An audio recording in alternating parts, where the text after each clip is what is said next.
बिस्मिल्लाहिर्रहमानिर्रहीम, अस्सलाम वालेकुम, गुड मॉर्निंग, सुबह बखैर। क्या हाल है, कैसे हैं? अच्छा, लगता है कि कल हमने बड़ी जो क्रिकेट पे बातें की थी ना, और उसमें आपको पता है हम पॉजिटिव इसमें हमारी दुआएं भी शामिल थी। दुआएं भी वो तो हमेशा होती, दैट तो गोज विदाउट सेइंग ना अब्दुल्ला, लेकिन वो बातें किसी ने सुन ली और अब जरा हम बेहतरी की डायरेक्शन में हैं। आगे क्या होगा वी डोंट नो। 7 विकेटें हमारी गिर चुकी हैं, लेकिन हमने फिर भी मोहम्मद रिजवान अभी तक मौजूद हैं और वो कल संभले हुए नजर आए। बाबर जब लग रहा था कि संभल गए हैं तो फिर आउट हो गए, इसी तरह बाकी भी शान मसूद भी जब लग रहा था कि संभल गए हैं तो फिर आउट हो गए। लेकिन सिलहट टेस्ट की बात करेंगे, अभी तक मैच शुरू नहीं हुआ है क्योंकि वेट आउटफील्ड है। हाँ, बारिश रुक गई है, वैसे अब तो बारिश वहाँ रुक गई है, लेकिन आउटफील्ड जो है वो अभी गीला ही है, but maybe during while we are talking तो शायद शुरू हो ही जाए। मेरा ख्याल है कि अभी आधे घंटे का टाइम दिया गया है और होपफुली उस दौरान ये वेट आउटफील्ड खुश्क हो जाएगी और उसके बाद मैच का आगाज होगा। आखिरी दिन का खेल है, सिलहट टेस्ट में पाकिस्तानी बैटिंग लाइन का इम्तिहान ताहाल जारी है। पाकिस्तान टीम पूरी कोशिश कर रही है कि किसी तरह मैच जीतकर सीरीज बराबर कर दी जाए। पाकिस्तान टीम 437 रन के ताक़ुब में है, एटलीस्ट इंटेंट नजर आ रहा है। 7 विकेटों पर हम 316 रन बना चुके हैं और आज इनिंग्स आगे बढ़ाएंगे। 316 जो है ना 316 वो बहुत अच्छा है, but we don't really have much wickets left, so that is the problem. Bangladesh को मैच जीतने के लिए सिर्फ 3 विकेट दरकार हैं और पाकिस्तान को मजीद 121 रन बनाने हैं, which doesn't sound much but can be huge। पहले सेशन ही में आपको बता दें कि बहुत हद तक वाजे हो जाएगा कि मैच किस तरफ जाता है, और हमारी तो ऑब्वियसली दुआएं हैं। फिलहाल मंजिल दूर है, लेकिन मोहम्मद रिजवान जिस तरह आपने कहा वो डटे हुए हैं और अगर वो चल पड़े तो वो चल पड़े। पाकिस्तानी सर भी हो सकती है, ये रुकावट अबूर भी हो सकती है। हाँ, वही पाकिस्तानी सीरीज ने कल बड़ी हद तक अपनी जिम्मेदारी निभाने की कोशिश की, कदरे बेहतर खेल पेश किया गया। कप्तान शान मसूद और सलमान अली आगा ने 71 रन की इनिंग खेली।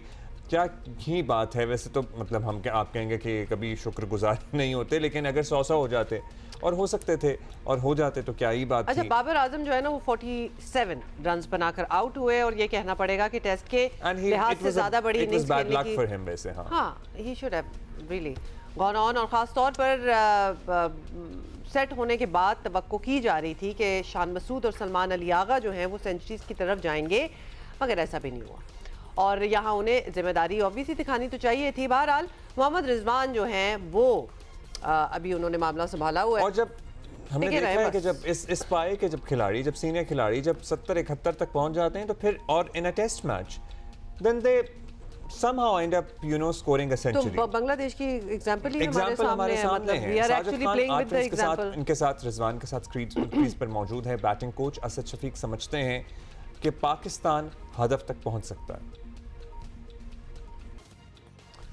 अच्छा, कल का जो एक सीन था ना वो, अगर if you were watching the match, Mohammad Rizwan जो हैं वो बांग्लादेश खिलाड़ियों को काफ़ी टेंशन वैसे बाय द वे देते रहे थे और एक मौके पर तो विकेट कीपर लतन दास जो हैं उनसे उलझ भी गए। ये हम दिखा रहे हैं कुछ, थोड़ा सा एक टेंशन टाइप सीन हो गया था और सारी आवाज़ें भी आ रही थी, उर्दू में ही बात हो रही थी और साइड स्क्रीन पे दुरुस्त करवाने पर एक्चुअली लिटन दास ने मोहम्मद रिजवान से कहा कि ये आप क्या कर रहे हो। मोहम्मद रिजवान ने गुस्से से कहा कि ये तुम्हारा काम नहीं है।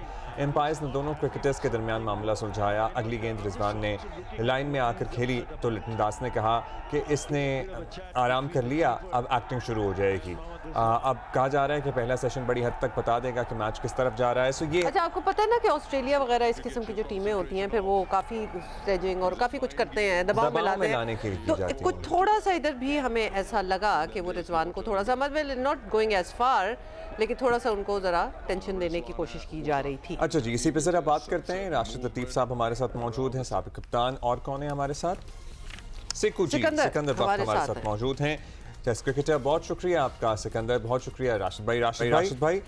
कल हमारी बात हो रही थी और ज़ाहिर है हम रोज़ी बात कर रहे हैं अपने एक्सपर्ट्स के साथ। क्या आपको उम्मीद थी जहां तक हम पहुंच गए हैं? अब हम इनिंग आगे बढ़ाएंगे 317 ऑनवर्ड्स। विकेटें हमारे पास कम हैं लेकिन हम अभी भी पुरुम्मीद हैं।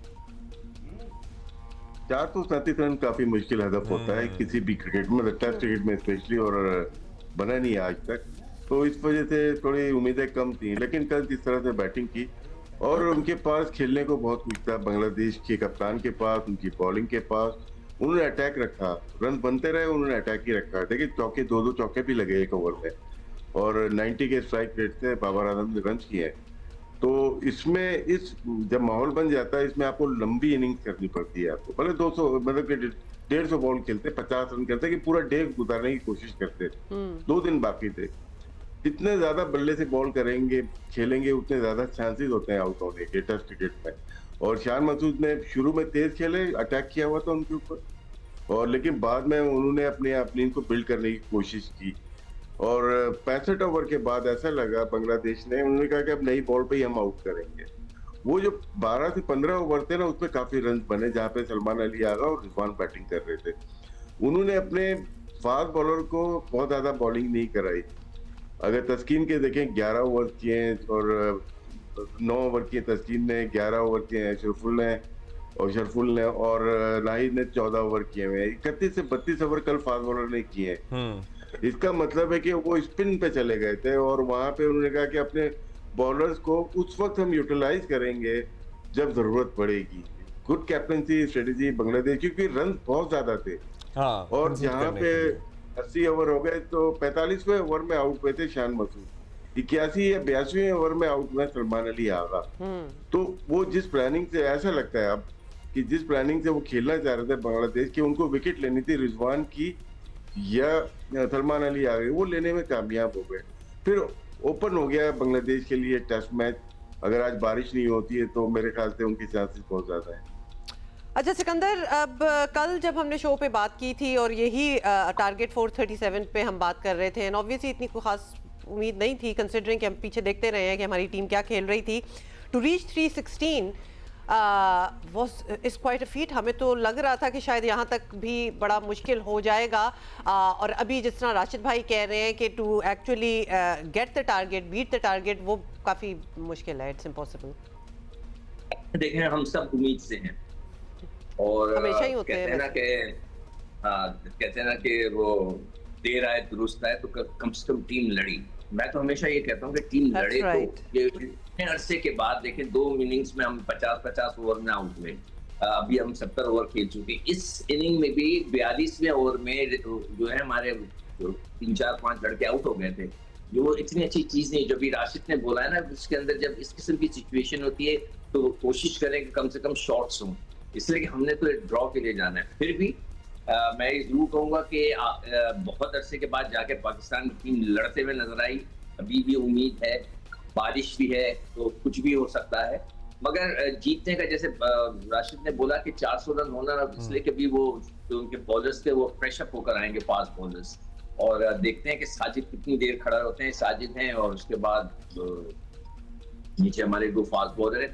तो मैं नहीं समझता कि इतना फेवर में है, मगर मुझे खुशी इस बात की है कि हम लड़े हैं, हमें इंटेंट हमारी नजर आई। राशिद भाई, अभी आप बात कर रहे थे कि जरा मुश्किल है, लेकिन हम आप ही की कप्तानी में याद कर रहे थे 2003 का वो टेस्ट मैच जो बांग्लादेश के खिलाफ ही था, और इंजमाम ने टेल एंडर्स के साथ मिलके मैच भी बचाया था, और मुल्तान में एक्चुअली, मुल्तान में बिल्कुल, और इंजमाम नॉट आउट रहे थे 138। कल का इंसिडेंट, रिजवान का जो इंसिडेंट है ना, ये मेरे और इंजमाम के साथ भी हो चुका है, क्योंकि अपर हैंड थी बांग्लादेश उस टेस्ट में 2003 में, और वर्बल चल रही थी चीजें। उस बार में इतने माइक इतने अच्छे नहीं थे, अब तो माइक अच्छे हो गए।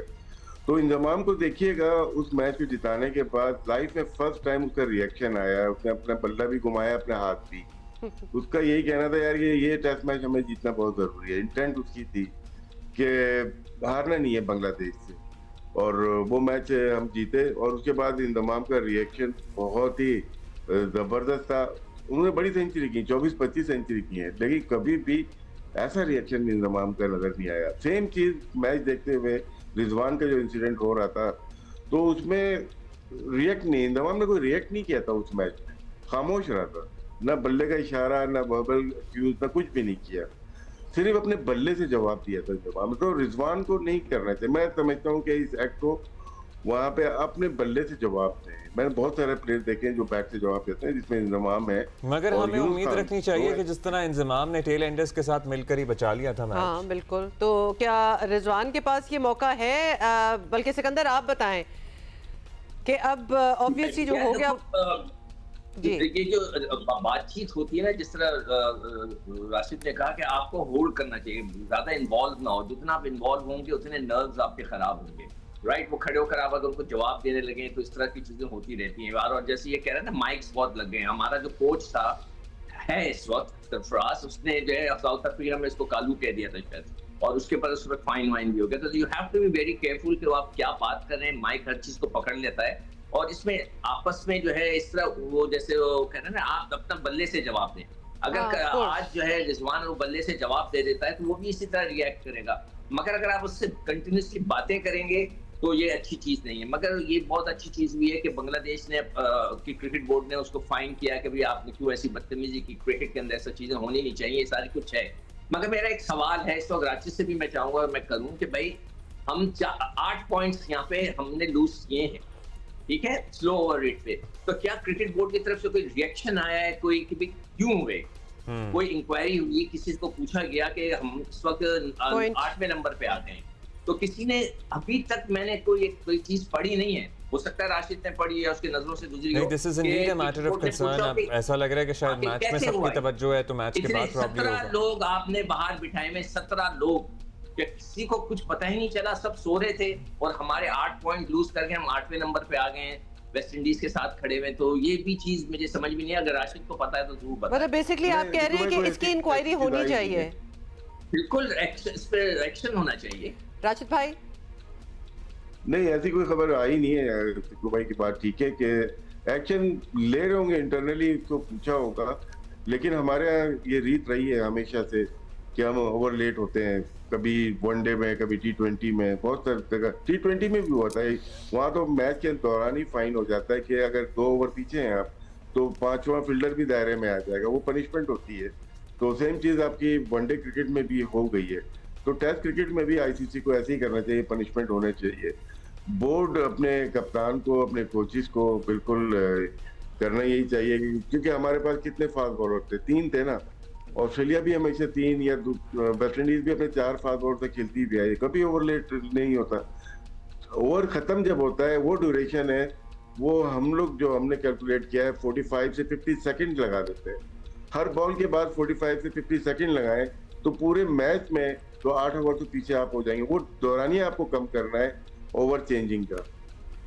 अच्छा, इसका मतलब ये है अब्दुल्ला कि जब हम ओवर खत्म होता है तो जो लड़के हैं भागकर अपनी पोजीशंस पे पहुंचे, उन्हें पता होना चाहिए कि मेरी पोजीशन क्या है, मैं कवर में हूं या मिड विकेट में हूं, वेयरएवर दे आर, वो जल्दी से क्विक मतलब चेंजिंग करें। ये ना हो कि टहलते हुए आ रहे हो तो वो उसके अंदर वो फंस जाते। तो ये टहलने में ही इतना लैग हुआ है और ऑब्वियसली हमारे पॉइंट्स कटे हैं। ऑब्वियसली 8 ओवर्स तो बहुत ज्यादा हो गए हैं, और मैं तो हैरान हूं कि 8 के ऊपर 8 पॉइंट कट जाना, ये भी एक बहुत अजीब और गरीब चीज है। इतना ज्यादा हैवी नहीं होना चाहिए, अनयूजुअल है।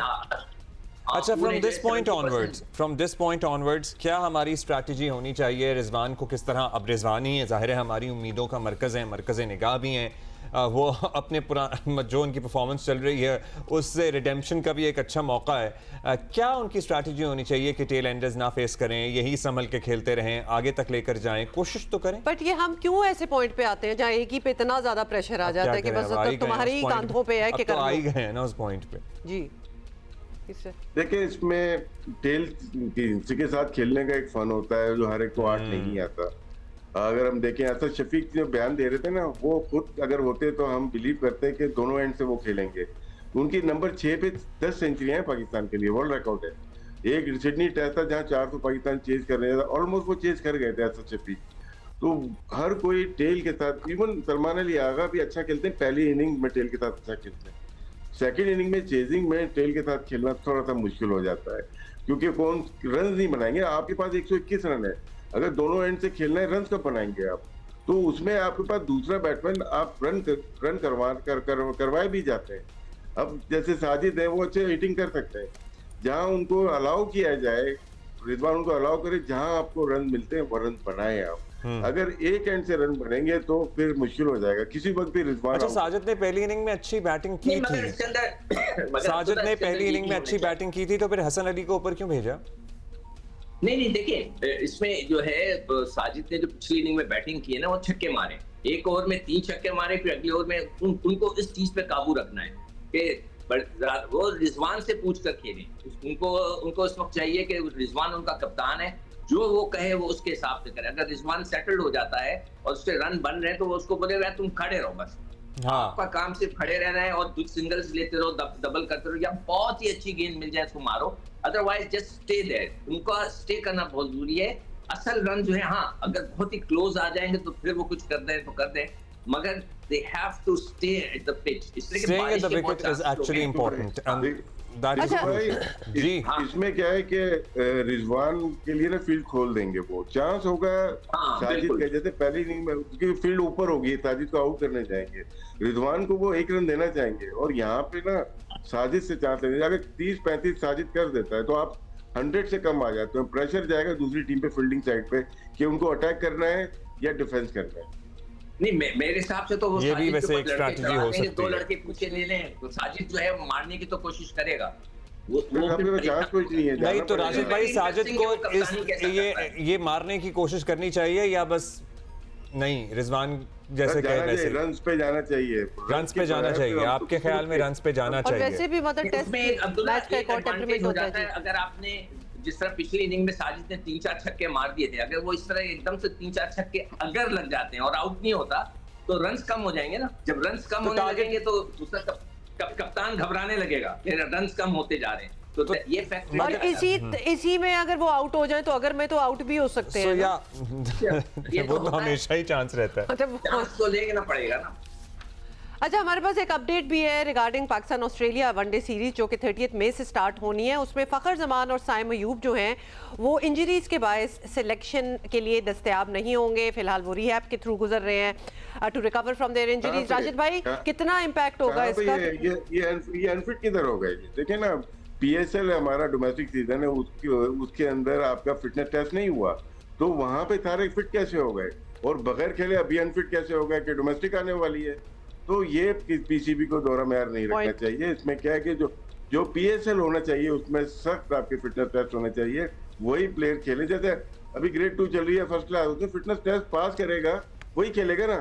ये लोग कैसे खेल गए सारे PSL में, इसको PCB को देखना चाहिए। अच्छा सिकंदर योर थॉट? एक चीज है PCB जो है उसको क्रिकेट रन करनी चाहिए, लड़कों को नहीं करनी चाहिए। यहाँ तो लड़के क्रिकेट बोर्ड को रन कर रहे हैं ना, हम खेलेंगे नहीं खेलेंगे, अब मैं अनफिट हो गया, जहाँ पैसे मिल रहे हैं वहाँ कोई अनफिट नहीं हुआ, जहाँ पैसे नहीं मिल रहे कैंप लगा हुआ है तो अनफिट हो गया। मगर इसके लिए तो ऑस्ट्रेलियन सीरीज के लिए मैं ये जरूर कहूंगा कि अभी ये लड़कों ने रन कर दिए हैं तो इसका ये मतलब नहीं है कि आप टीम में तब्दीली ना करें। अब वक्त आ गया है कि आहिस्ता आहिस्ता तब्दीलियां शुरू करें, बड़े लड़कों को भी रखें, बीच में 1-2 जैसे आपने ओवेस को और अब्दुल्ला फजल को डाला, इसी तरह विकेट कीपर नया डालें। अब ये ना करें कि विकेट कीपर वही रखें जो पुराना था, वो आप नया विकेट कीपर भी लाएं। इस तरह you have to keep on changing, नए बॉलर लेकर आए, 1-1, 2-2 करके लेकर आए, वरना अदरवाइज आप अपनी टीम नहीं बना सकें। लेट्स सी क्या होता है। वैसे आउटफील्ड की क्या खबर है जी राशिद भाई? बारे में बोलेंगे नया है पुराना ही चले। क्या कह रहे हैं? कप्तान है इस वक्त कौन? शाहीन, मेरे ख्याल से Shaheen is not fit for the captain. नहीं टेस्ट मैच का देखिए अगर हम इंग्लैंड जा रहे हैं ना और अगर इसने रन्स कर दिए 100 कर दिए रिजवान ने, तो आप रिजवान को ही इंग्लैंड का कप्तान बनाए, इसलिए कि कप्तानी तो वही कर रहा होता है। ये तो फिर चेंज होगा, फिर आप कहेंगे मेरी बात सुने, अभी कल तक तो हम जब रिजवान ने ये इनिंग नहीं खेली थी तो हम सब including all of us and all of you sir आप याद रखिए अब्दुल्ला उसने जो रन्स किए हैं वो टीम में आ जाएगा। जब वो आ जाए ना, अगर वो आ जाता है तो फिर आप उसी को कप्तान बनाएं। शान मसूद तो ऐसे ही खड़े रहते हैं, हाथ ऐसे करके उधर देख रहे होते हैं, और कप्तानी तो वो ही कर रहा होता है। ये बहुत अगर मगर हो गया है भाई। वैसे ये क्या क्राइटेरिया है कि मुसलसल एक बुरी फॉर्म लगी हुई है, परफॉर्मेंस नहीं है, परफॉर्मेंस नहीं है, परफॉर्मेंस नहीं है, and then one inning and then everything gets redeemed. तो वही तो मैं आपसे कह रहा हूं कि क्रिकेटर्स को अगर बैटिंग में देखिए, बैटिंग में अगर देखा जाए तो last 15 test matches 16 test matches में रिजवान के काफी रन है, सबसे ज्यादा रन ही उसके हैं। कीपिंग में लास्ट 2 टेस्ट मैचेस में इश्यूज आए, लेकिन जितने भी हमारे बैट्समैन ने बैटिंग की है अंडर शान मसूद, उसमें रिजवान स्टिल टॉप पे है। तो अब बेसिकली जहां उनकी परफॉर्मेंस नहीं हो रही वहां खामोशी से उनको किनारा कशी, आपको लगता है रिजवान को T20 से और वनडे से में भी किनारा कशी इख्तियार करनी चाहिए and he should continue playing test matches? T20 तो वैसे भी नहीं खेल रहे, उनको ड्रॉप हो चुके हैं काफी टाइम से, वो तो बाहर हो गए, वनडे खेल रहे हैं। अब ये क्रिकेट बोर्ड का है कि आपके पास 2-3 कीपर कौन कौन से, जैसे बाहर करते हैं जॉर्ज बटलर T20 खेल रहे हैं, वनडे और कोई खेल रहे हैं, तो इसी तरह से आपके पास विकेट कीपर्स का भी पूल होना चाहिए कि आप डिस्ट्रीब्यूट करें। क्योंकि परसों ही हम बात कर रहे थे कि अगर रिजवान नहीं तो विकेट कीपिंग कौन करेगा। खैर अब तो माशाल्लाह उन्होंने परफॉर्म कर दिया और होपफुली वो सेंचुरी बनाए और ये मैच भी जिताएं हमें। उसके बाद हम आगे बात करेंगे। बहुत शुक्रिया आपका सिकंदर, बहुत शुक्रिया आपका राशिद भाई, thank you for being with us this morning. शुक्रिया आपका हुमा, आपका भी हमेशा शुक्रिया हमारा साथ देने का।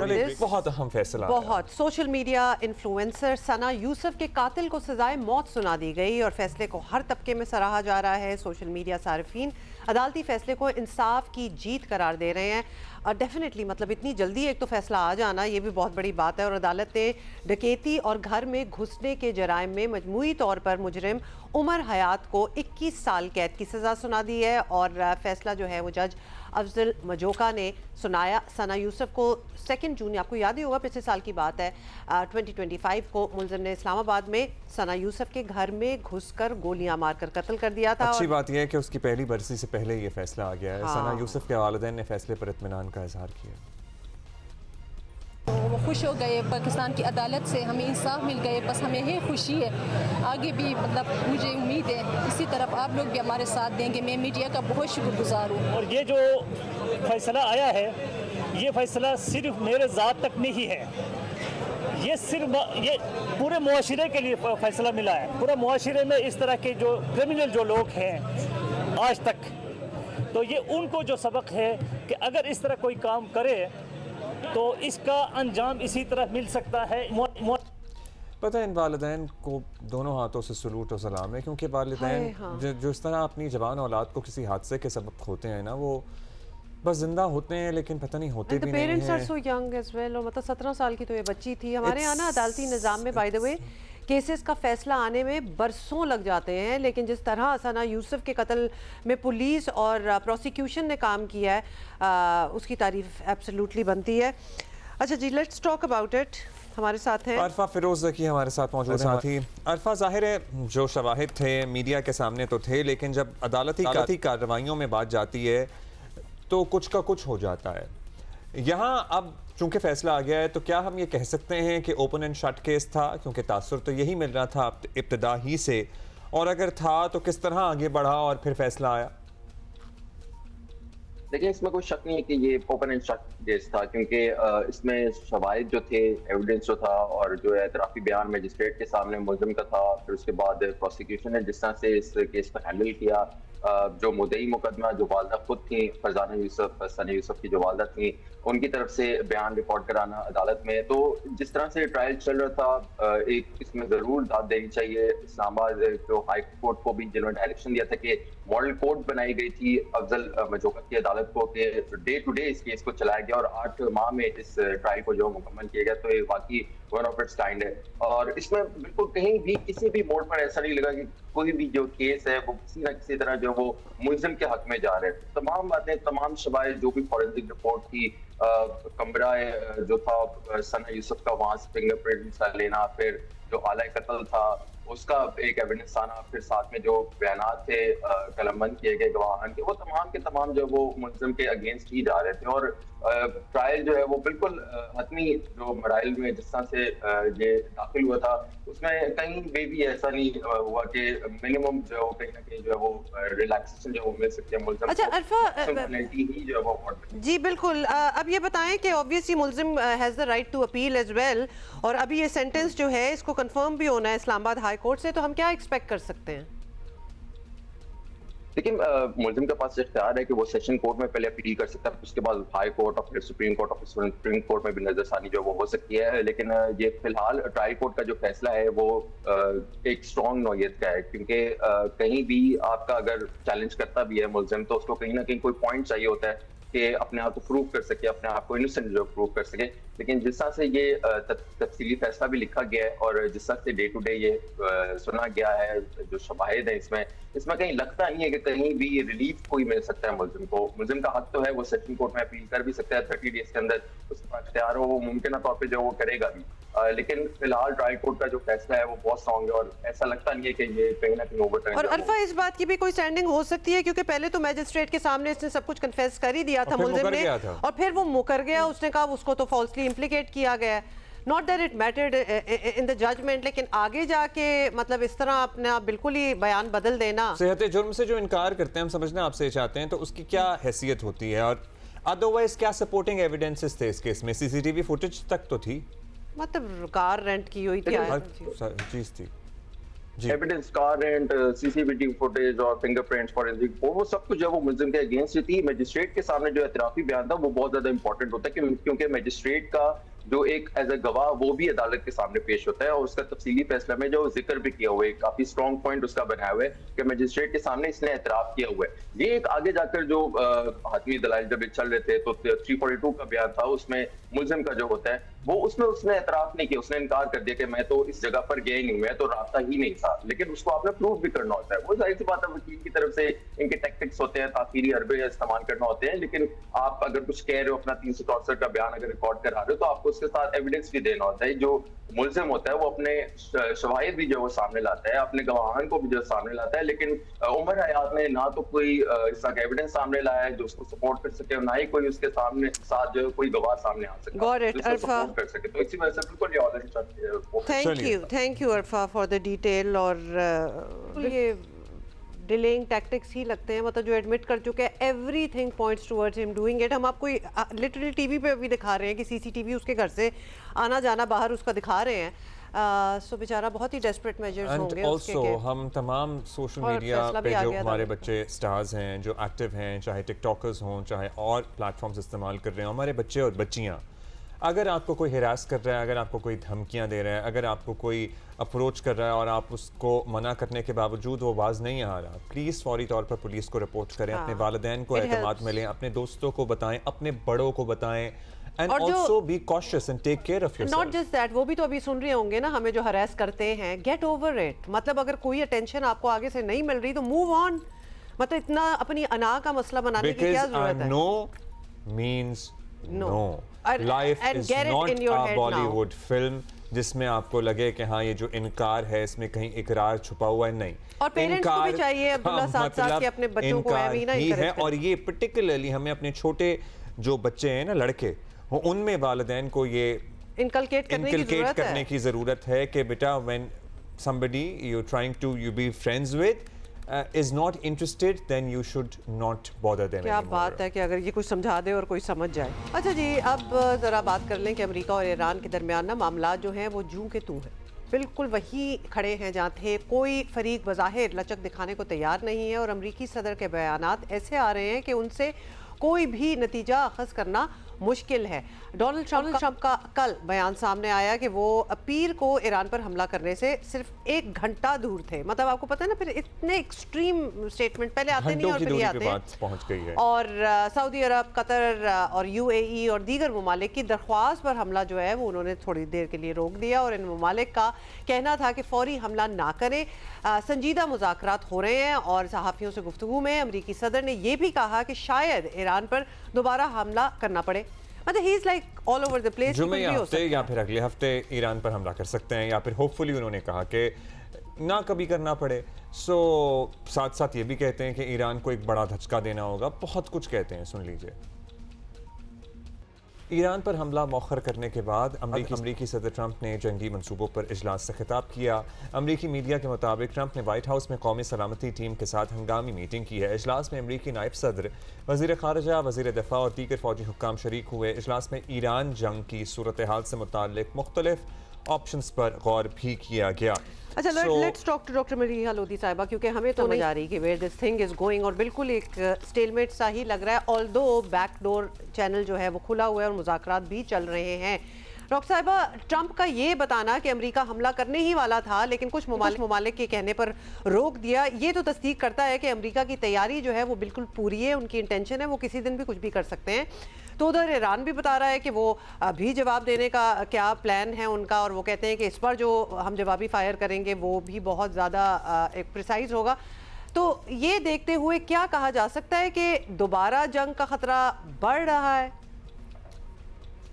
अब ये कि सदर ट्रंप का ये कहना कि हम तो हमला करने वाले थे, देखिए ये फिर से वही कर रहे हैं जो कि पिछले कितने हफ्तों से करते आ रहे हैं कि वो कभी वो थ्रेट करते हैं इस्तेमाल, यानी कि अल्टीमेटम्स देते हैं, कभी वो वही प्रेशर इस्तेमाल करते हैं, दबाव के ज़रिए दिखाना चाहते हैं कि वो बॉम्ब्स और बुलेट्स के ज़रिए मुज़ाकरात करना चाहते हैं, और कभी वो कहते हैं कि नहीं मैं तो तैयार हूँ और मैं तो सियासी और सफारती सलूशन हल चाहता हूँ। तो ये इस किस्म के जो कॉन्ट्रडिक्टरी मैसेजेस हैं सदर ट्रंप की तरफ से, ये सूरत हाल को और मैं समझती हूँ कि कॉम्प्लिकेट कर रहे हैं उसको, और एक तरह से आप कह सकते हैं कि चैलेंजिंग बना रहे हैं, इसलिए कुछ पता नहीं है कि आखिर वो क्या चाहते हैं। मेरी नज़र में तो उनको जंग पे वापस जाना मेरा ख्याल है उनके लिए बहुत मुश्किल होगा।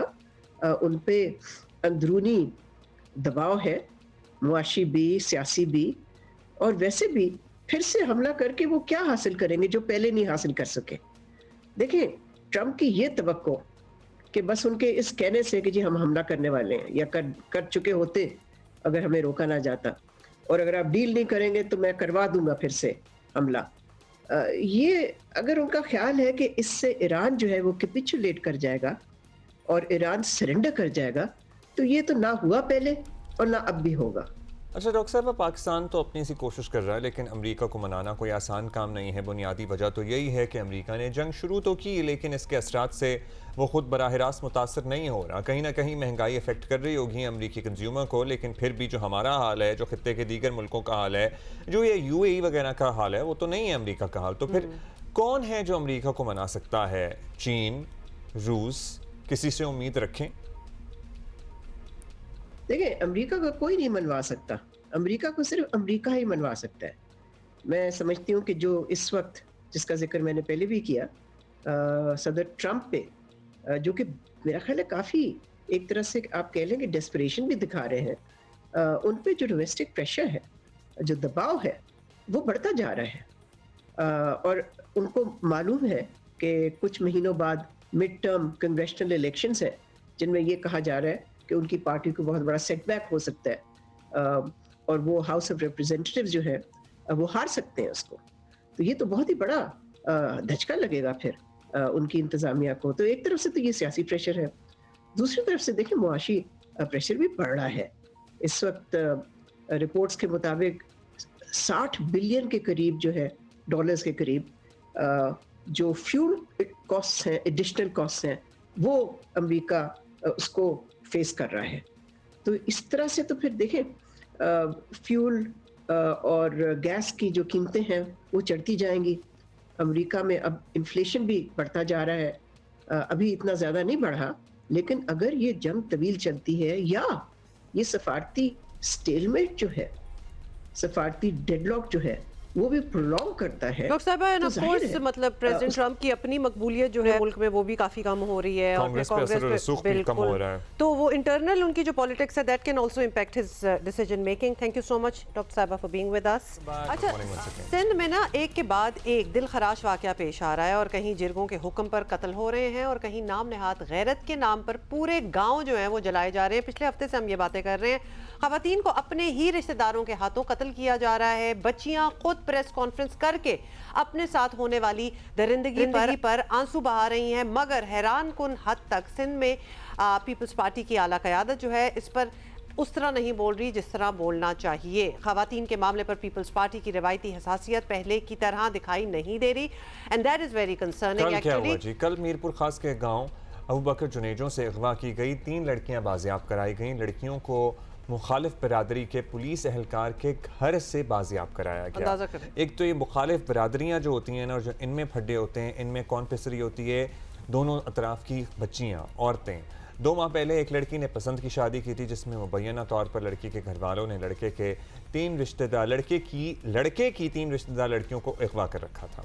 चंद दिन पहले सखर में गैर कानूनी जरगे ने, आपको पता है, खातून के साथ ताल्लुक़ के इल्ज़ाम में लड़के के ख़ानदान पर लड़की को वनी करने का फ़ैसला सुनाया। जब लड़के ने फ़ैसला मानने से इनकार किया तो उसे कत्ल करने का हुक्म दिया। इस जरगे की वीडियो भी वायरल हुई। घोटकी की कमसिन लड़की सखर प्रेस क्लब में वालिदैन के हमरा प्रेस कॉन्फ्रेंस करने पर मजबूर हो गई। लड़की के मुताबिक 3 मई को आदिलपुर के करीब उसे मुबैना तौर पर इलाके के चंद बाअसर अफराद ने अगवा करके ज़्यादती का निशाना बनाया। जैकबाबाद में चंद दिन पहले पसंद की शादी पर लड़की वालों ने लड़के का पूरा गांव जला दिया। इससे पहले 2 बच्चों की मां गुल्लन भारो, जिसे अदालती हुक्म पर वालिद के हवाले किया गया था, अपने ही घर में कत्ल कर दी गई। सो ये हैं वो इश्यूज़ जिन पे हमें लगता है कि और बात होनी चाहिए, क्योंकि पीपल्स पार्टी से ये एक्सपेक्ट किया जाता है कि जहाँ ख़वातीन के हकूक़ की बात आती है, People's Party would be more vocal than any other party in the country. Because they have been in the past, लेकिन ये इतने केसेस, मतलब हमने पूरी एक लिस्ट जो है आपके सामने गिनवा दी है of, and I am sure इसमें बहुत सी चीज़ें होंगी जो शायद मिस हो गई होंगी. सादिया जावेद साहिबा हमारे साथ हैं, तर्जुमान सिंध हुकूमत है. सादिया, एक पूरी लिस्ट आपने सुन ली है. It is very embarrassing for the Sindh हुकूमत. हमें बताते हुए अजीब सा ये लग रहा है, लेकिन टू बिगिन विद आप क्या कहेंगी? Thank you very much. जी बिल्कुल, पिछले महीनों, एक महीने के दरमियान कोई ये 5-6 तवातुर के साथ जो है वो मामलात रिपोर्ट हुए. लेकिन जो आपकी, मैं इस बात से कि पीपल्स पार्टी इस पे खामोश है, नहीं, पीपल्स पार्टी इस पे बिल्कुल खामोश नहीं है. आपने जितने केसेस बताए उन सब पे कार्रवाई. देखें, जो सबसे बड़ा मसला वो जो जिरगे वाला सक्खर में हुआ, तमाम जिरगे के लोग गिरफ्तार हैं. जो भी उसमें कैल्परेट थे, इधर के या उधर के खानदान के, वो सब इस वक्त गिरफ्तार हैं. कल भी जो मीरपुर खास वाला वाक़या आपने बताया, उसमें अगर पुलिस मुखालिफ जो बरादरी थी उसके पुलिस एहलकार, उनको उसी वक्त गिरफ्तार किया गया. सिंध हुकूमत एक्शन ले रही. देखिए, मैं इस चीज़ को ऐसे देखती हूँ कि जब से पाकिस्तान पीपल्स पार्टी की हुकूमत आई, सिंध असेंबली ने खवातीन के लिए कानून साजी की. हम प्राइड लेते हैं इस बात पे कि मेरे सूबे में सबसे ज़्यादा कानून साजी हुई खवातीन के हवाले से. उम्र का तयन, पहली हुकूमत थी, मुखालफत आई, हर फिरके ने मुखालफत की, लेकिन हमने वो कानून बनाया कि 18 साल से कम उम्र बच्ची की शादी नहीं हो सकती, और उस पर इम्प्लीमेंट हो रहा है. लेकिन देखें, इससे पहले हुमा ये वाक़यात ना इस तरह रिपोर्ट होते थे, क्योंकि वो तो हक समझते थे. ये एक माइंडसेट है जो हक समझता है कि हम खातून के खिलाफ या खवातीन के खिलाफ ज्यादती करेंगे और कोई आवाज नहीं उठेगी, कोई कानून हरकत में नहीं आएगा. लेकिन जब से ये कानून बने, लोगों में भी अवेयरनेस आई, मीडिया भी इसको रिपोर्ट करता है, उसकी वजह से इन केसेस को ट्रैक डाउन किया जा रहा है. बहुत कमी आई है. करके सादिया साहबा, एक एक करके फिर एक केस के हवाले से बात कर लेते हैं. आप कह रही हैं कि इस पे आप लोगों ने भी कमेंट्री वगैरह की है, मतलब पूरे जी, व्हाई नॉट, उसी पे बात कर लेते हैं. मतलब पूरे गाँव जला देना, एक पसंद की शादी पे मुखालिफ फैमिली, इनकी फैमिली की 3 बच्चियां उठा के, और वो मिलती कहाँ से हैं? पुलिस के घर से मिलती हैं. इस पे कोई एक्शन लिया है? इस पे तो बहुत स्ट्रिक्ट एक्शन होने चाहिए. ये सिस्टमैटिक इशू है, बिकॉज़ द सिस्टम इज रॉटन. हम जितनी मर्जी कानून साजी कर लें, और बड़ी अच्छी बात है कि कानून साजी हो रही है और हुई है, और एक और डोमेस्टिक वर्कर्स के लिए भी कानून बनाया और वो भी बड़ा अच्छा है. लेकिन अदरवाइज हम ये तब्दीली कैसे लाएं कि ऐसे वाक़यात ना हों, और हों तो फिर आगे प्रेसिडेंट सेट हो. क्योंकि जितनी भी गिरफ्तारियां हो जाती हैं ना, मंतकी अंजाम तक नहीं पहुंचते केसेस, एंड कोई डिटरेंस क्रिएट नहीं होती. लेकिन जो आपने जैकवाबाद वाले मामले का किया, वो जैसे ही मामला रिपोर्ट हुआ, पुलिस वहां पहुंची, 5 अफराद गिरफ्तार. उस बच्ची और उस लड़के को गवर्नमेंट ने सेफ कस्टडी में लिया कि उनको कोई नुकसान उनके ख़ानदान में से ना पहुंचा सके. फिर वो अदालत में पेश हुए. जो गांव में नुकसान हुआ उसके लिए चीफ मिनिस्टर साहब ने कमिश्नर लाड़काना को कहा कि फौरी तौर पर नुकसान का तखमीना लगाया जाए, और लोगों को उसमें भी दोनों कबाइल के जो सरदार थे उनकी आपसी लड़ाई में गांव जलाया गया. बच्ची वो जो पसंद की शादी करना कोई जुर्म नहीं है, ना मजहब में पाबंदी है, और ना जो है कानून इसकी बिल्कुल आपको इजाजत देता है. जहां तक आपने मीरपुर खास वाले में उस मामले को ट्रैक कर रही थी, मैं SSP मीरपुर खास के साथ राब्ते में थी, और गवर्नमेंट ने उसको फौरी तौर पर टेक अप किया, और जो है वो पुलिस वाले गिरफ्तार हैं. वो भी मुखालिफ जो कबीले हैं उनके. देखिए, मैंने आपके शो के शुरू में कहा कि ये एक माइंडसेट है. इस माइंडसेट को पूरी सोसाइटी को तोड़ने की जरूरत है। हुकूमत, बिल्कुल हुमा की बात सही है कि हम जितने कानून बनाए, अगर सोसाइटी हमारा साथ नहीं देगी, हम इस माइंडसेट के खिलाफ नहीं लड़ेंगे, तो हुकूमत कुछ अकेले नहीं कर सकती। बाकी अगर आप कहते हैं जितने केसेस हैं आप रिकॉर्ड निकाल लें, हम उसको ट्रैक भी करते हैं। यहाँ पे I would like to intervene here and आप कह रहे हैं कि ये जो जितने भी केसेस होते हैं ना, यहाँ पे बरादरियों के बड़े, यहाँ पर इलाकों के बड़े, यहाँ पर आप सरदार कह लीजिए, वडेरा कह लीजिए, जो भी कह लीजिए, इनकी लोग बात सुनते हैं, इनकी अपनी बरादरी वाले। और ये लोग क्या होते हैं, इन लोगों ये लोग इलेक्ट भी होते हैं, डिस्ट्रिक्ट काउंसिल सतह पे भी इलेक्ट होते हैं, प्रोविंशियल सतह पे भी इलेक्ट होते हैं, इनका पॉलिटिकल इन्फ्लुएंस भी होता है। तो इन लोगों को तो आप कंट्रोल कर सकते हैं कि आपके इलाके में जब आपके पास कोई ऐसे केसेस आएंगे, या आप अपनी बरादरी में ये बताएं लोगों को कि इस तरह के वाकयात में जीरो टॉलरेंस होगी आगे से, और बच्चियों का लेन देन चाहे वनी की सूरत में हो, चाहे वो वट्टे सट्टे की सूरत में हो, दिस इज नॉट एक्सेप्टेबल।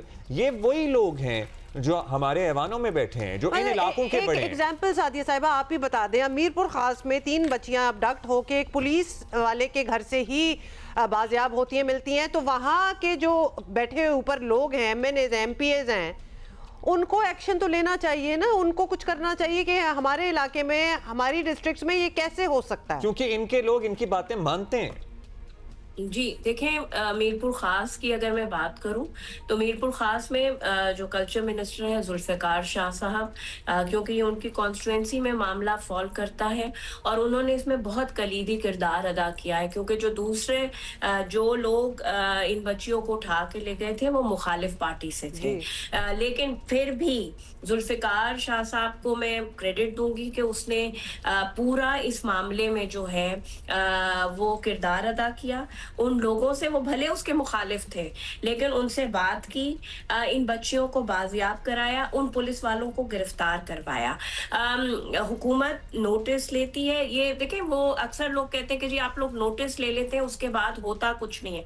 नहीं, ऐसी बात नहीं है। होम मिनिस्ट्री नोटिस लेती है।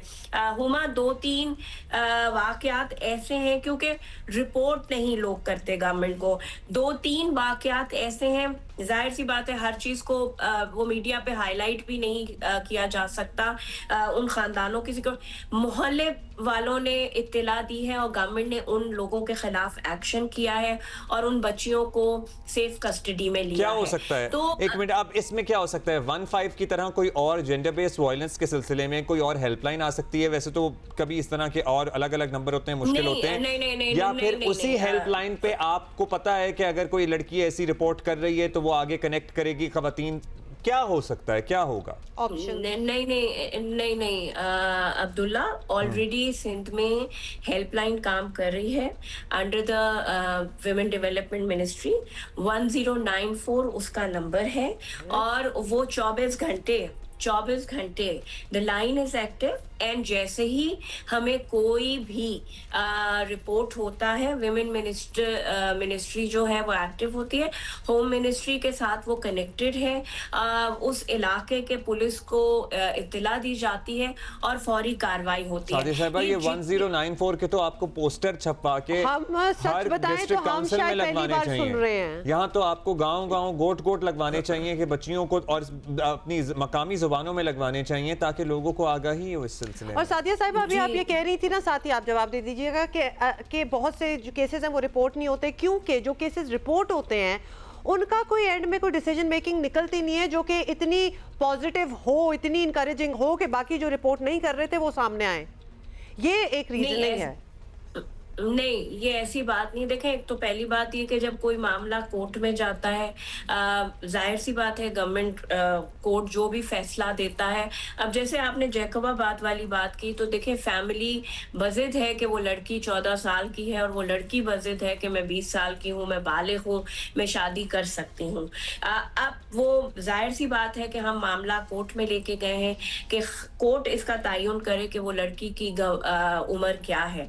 तो ऐसी बात नहीं है, मंतकी अंजाम तक मामलात पहुंचते हैं। जब वो किसी फैसले पे पहुंचते हैं तो शायद उस तरह रिपोर्टिंग नहीं होती, लेकिन मेरा अभी भी ये मानना है कि हमारे यहाँ इंटीरियर में एक माइंडसेट है, बिलखुसूस जो अपर सिंध है, जगवाबाद, कनकोट, वहाँ क्योंकि ट्राइबल मुख्तलिफ ट्राइब्स आबाद हैं और उनके यहाँ ये, लेकिन जब से पाकिस्तान पीपल्स पार्टी की हुकूमत आई है जिरगे पे पाबंदी है। जरूर हुए, मैं ये नहीं कह रही कि खत्म हो गए जिरगे, लेकिन उस तरह जिस तरह पहले बहुत बड़े पैमाने पे इन मामलात तो पे आप मुझे बताइए, आप लोग अपना एक गैदरिंग करके जो डिस्ट्रिक्ट सतह पे आपके रिप्रेजेंटेटिव्स हैं, क्योंकि जाहिर है ये इलाकों के अपने अपने इलाकों के सरदार ही होते हैं या बड़े ही होते हैं, या फिर ये आपके जो सूबाई सतह पे जो रिप्रेजेंटेटिव्स हैं, इनको बुला के ये कह सकते हैं कि अगर आपके इलाकों में इस तरह के केसेस होंगे तो आपको नहीं स्पेयर किया जाएगा, या फिर क्योंकि ये लोग भी अक्सर अपने वोट बैंक की वजह से रिवायती दकियानूसी रिवायात का शिकार होते हैं, मसलहतों का शिकार होते हैं, क्योंकि इन लोगों ने वोट लेना है उनसे। जी, आपकी बात बिल्कुल सही है। बहुत सारी जगह ये होता है कि MNAs, MPAs या उस इलाके का जो सरदार होता है वो मजबूर होता है, क्योंकि दोनों साइड पे उसके वोटर होते हैं और वो खामोशी इख्तियार करता है, लेकिन इस पे कोई टॉलरेंस नहीं है।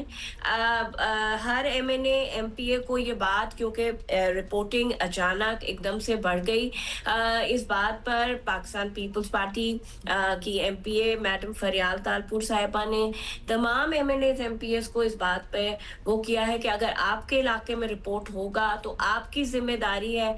और मैं इस बात की आपको वो बिल्कुल उनकी तरफ से ये बात कर रही हूँ कि उन्होंने ये बात की है, और वो पर्सनली इन सारे मैटर्स में उस तरह शायद वो मीडिया में रिपोर्ट नहीं हम करते, लेकिन पर्सनली वो इन तमाम मामलात को खुद देखती हैं और जो उस इलाके के बड़े हैं उनको बुला के बावर कराती हैं कि इस तरह के वाकयात नहीं रिपोर्ट होने चाहिए, क्योंकि ये एक माइंडसेट है जिसके खिलाफ पाकिस्तान पीपल्स पार्टी, आज पाकिस्तान पीपल्स पार्टी नहीं, तमाम सिविल सोसाइटी के लोग लड़ रहे हैं, लेकिन हमें अभी लड़ना है क्योंकि अभी तक हम उसको तोड़ नहीं सके हैं। वो जो लोगों के दिमाग में है, ये जो गैर कानूनी ये जो है वनी कर देना, कारोकारी कर देना, ना इसकी मजहब इजाजत देता है, ना कानून इजाजत देती है।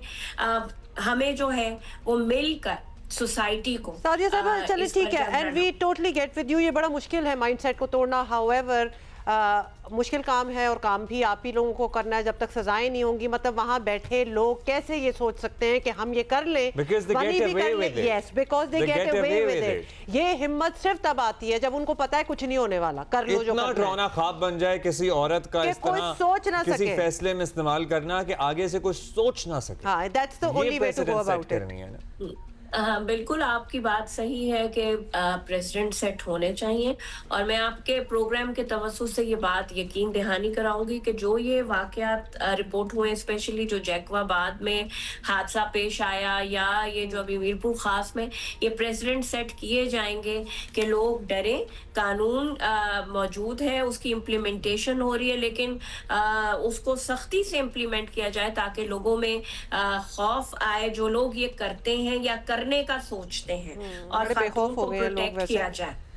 सादिया साहबा, thank you for your time. अभी हम जा रहे हैं हैदराबाद, और हैदराबाद में हमारा इंतजार कर रहे हैं हमारे दोस्त Ali Naeem. I hope that it's thriving. Honestly अभी तक जितनी हमने मवेशी मंडियां देखी है ना फ्रॉम ऑल अक्रॉस, तो मुझे वो दम नहीं नजर आ रहा जो हमेशा एक ट्रेडिशनल टाइप होता है। शायद इस टाइम पे जाते हैं या इस जगह पे जाते हैं तो बस है दम। सो देखें अली नईम क्या दिखा रहे हैं। जी बिल्कुल, हैदराबाद की सबसे बड़ी मवेशी मंडी हट्टी बाईपास के मकाम पर कायम हो गई है, जहां पर मुल्क भर से जानवर ख़रीदो फ़रोख्त के लिए लाए गए हैं। मुख्तलिफ़ नस्ल के यहाँ पर जानवर हैं और बड़ी तादाद में जानवर पहुँच चुके हैं और मज़ीद जानवर आना यहाँ पर बाकी हैं। इस वक्त यहाँ पर व्यापारी ख़रीदारों का इंतज़ार कर रहे हैं। इस मंडी के हवाले से क्या इंतजामात हैं। हमारे साथ यहाँ पर इस मंडी के ठेकेदार सैयद शाहिद अली मौजूद हैं। ये 52 एकड़ पे ज़मीन है, ये 52 एकड़ पे है और क्या बोलते हैं, हमने इसके लिए जनरेटर दिया हुआ है, लाइटें दी हुई हैं, पानी दिए हुए, टैंकर आके पानी डाल रहे हैं, शामियाने हैं, डॉक्टर बैठे हुए हैं गवर्नमेंट की तरफ से। मंडी के अंदर तकरीबन तमाम ही फैसिलिटीज़ जो व्यापारियों को रिक्वायर्ड होती हैं वो प्रोवाइड की गई हैं। जानवरों के लिए यहाँ पर शामियाने भी लगाए गए हैं। इसके साथ ही साथ पानी की यहाँ पर फैसिलिटी है, पानी की होदियाँ भी बनाई गई हैं, मिट्टी भी फराहम की गई है, टैंकर्स के ज़रिए पानी पहुँचाया जा रहा है और सिक्योरिटी के भी इंतजाम हैं। इस हवाले से जो मंडी की फ़ीस है जो फ़ी जानवर के हवाले से, तो उनका कहना है कि वो 3000 रुपये व्यापारी के ऊपर मुकर्रर की गई है। इसी तरह से ख़रीदार के ऊपर भी परसेंटेज के हिसाब से है, लेकिन इनकी जानिब से वो फिक्स रखी गई है। अच्छा, मुझे लग रहा है what I am missing is वो जो फैशन शो नहीं कराते हैं एंड ऑल दैट, कवालियां भी चल रही हैं, आपको पता है, रात के औकात में मंडी में बड़े बड़े स्टॉलों पे। अब्दुल्ला प्लीज जाएं ना, तो जाके करके आए, हमारे लिए कुछ दिखाएं, कुछ कवर करें ना। अच्छा, कुछ माहौल सेटिंग करें, कुछ और क्या हो रहा है। अच्छा हाँ, तो कल मैं एक वीडियो देख रहा था, एक वेटरी और उन्होंने कहा है कि प्लीज़ बहुत गर्मी है, जानवर हीट स्ट्रोक से भी मर रहे हैं, सो आपने एक तो शेड का इंतज़ाम करना है, फिर इनकी नमकियात का आपने ख्याल रखना है, नमक वगैरह और पानी वगैरह पूरा करना है। फिर जानवरों को अगर आप नहा सकते हैं, अगर आप 2 दफ़ा आपने ठंडे टाइम में ना, ये नहीं है कि आप तपती हुई धूप में जानवर खड़ा हुआ है उस पर आप ठंडा पानी डाल दें, नहीं, वो उसी टाइम नहीं तो ठंडा ना डालें, पानी तो डाल ही सकते हैं उसको ठंडा करने के आप लिए। उसको थोड़ा कूल डाउन होने दें और उसके बाद नहलाएं। सो आप जानवरों को आइडियली 2 टाइम नहलाएं इतनी गर्मी में। सो क्योंकि कल लाहौर वगैरह में भी आग बरस रही थी, बहुत गर्मी थी। सो हम इजाज़त लेंगे और कल मिलते हैं। बाय।